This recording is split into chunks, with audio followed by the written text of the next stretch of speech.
Paz y bien.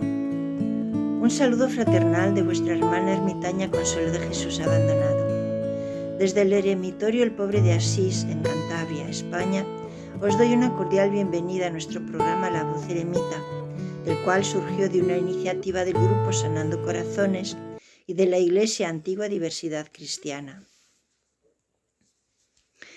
Fue por la fe que Rahab, la prostituta, no fue destruida junto con los habitantes de su ciudad que se negaron a obedecer a Dios, pues ella había recibido en paz a los espías.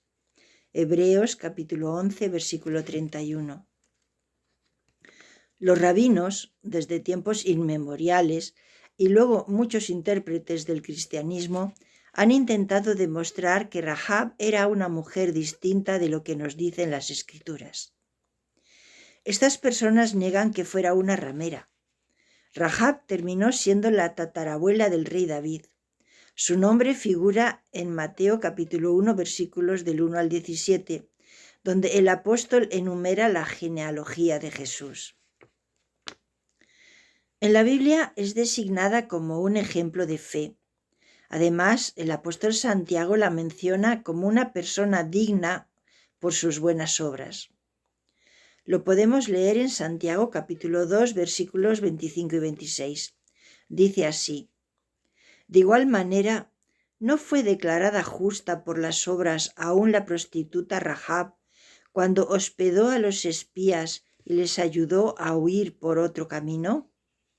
Pues como el cuerpo sin el espíritu está muerto, así también la fe sin obras está muerta.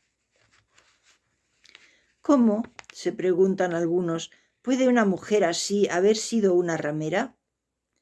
Es demasiado escandaloso, especialmente difícil de creer para las personas pagadas de sí mismas o petulantes, como los quieran llamar, y que miran con desdén a los pecadores obvios. Repugna también a los que quieren hacer un modelo de piedad y virtud a todos los personajes que se mencionan en las Sagradas Escrituras. En consecuencia, ha habido mucho debate sobre el significado de la palabra hebrea zoona, traducida en nuestra versión como ramera. Algunos dicen que era simplemente la dueña de una posada, otras que Rahab había sido una concubina como Agar y Zilpa. Otros conjeturan que habría podido caer en el pecado en su juventud, pero que cuando vivía en Jericó era una mujer de buena reputación. Todas estas suposiciones e intentos de ocultar la verdad se deben al hecho de no entender, o no querer hacerlo, el consejo de Dios para la redención de los pecadores. Deforman la historia de Rahab porque quieren establecer un esquema de salvación a base de la bondad humana. Pero las conjeturas no alteran los hechos. Rahab era una ramera.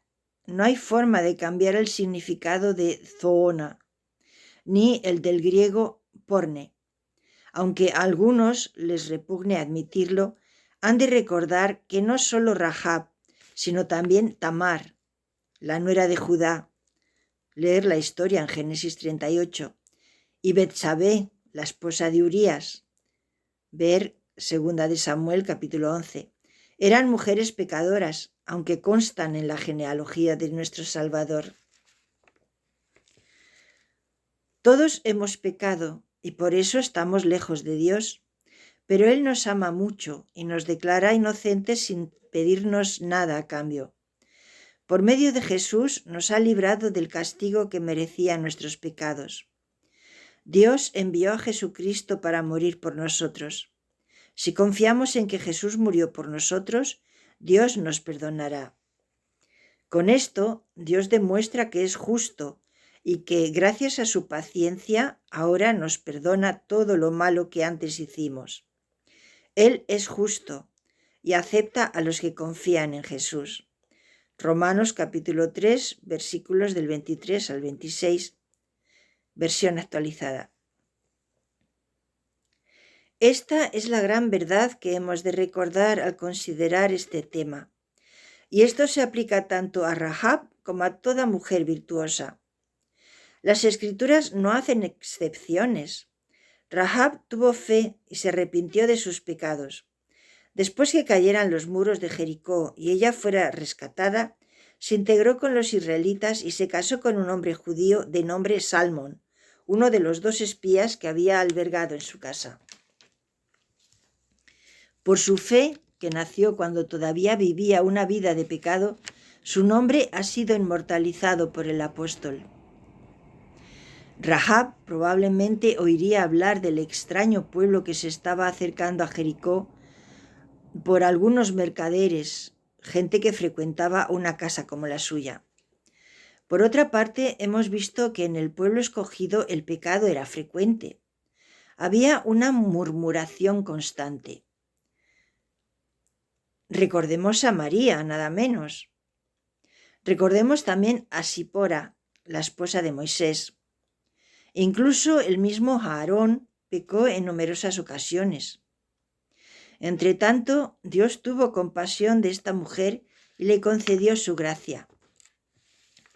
Es indudable que había centenares de mujeres incomparablemente más decentes en Jericó que Rahab. Todas ellas fueron pasadas por alto, y el toque de gracia recayó sobre Rahab.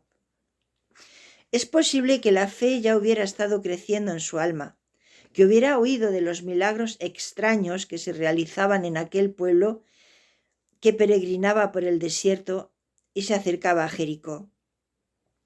Ahora la fe de Rahab es puesta a prueba y la supera con creces. Recibe a los espías israelitas como embajadores de Dios. Arriesga su vida por ellos. El peligro al que se expuso era extremadamente grave. Sin embargo, salva a aquellos 2 hombres no por simpatía humana, no porque le convino para su propia seguridad y la de su familia, sino porque habían sido enviados por el Dios Altísimo. Rahab hizo lo que hizo por amor a Dios. Los ejércitos de Israel se estacionaron alrededor de Jericó, pero en toda la ciudad solo hay una persona que reconoce en aquel ejército a los enviados de Dios. Abre la ventana y hace descender un cordón granate. Rahab cree, y su redención está asegurada. Dios la incorpora en la línea santa de su Hijo unigénito. Con ello, Dios no aprueba los actos pecaminosos. Lo que hace es decirnos que Él es omnipotente y que puede redimir al más acérrimo pecador.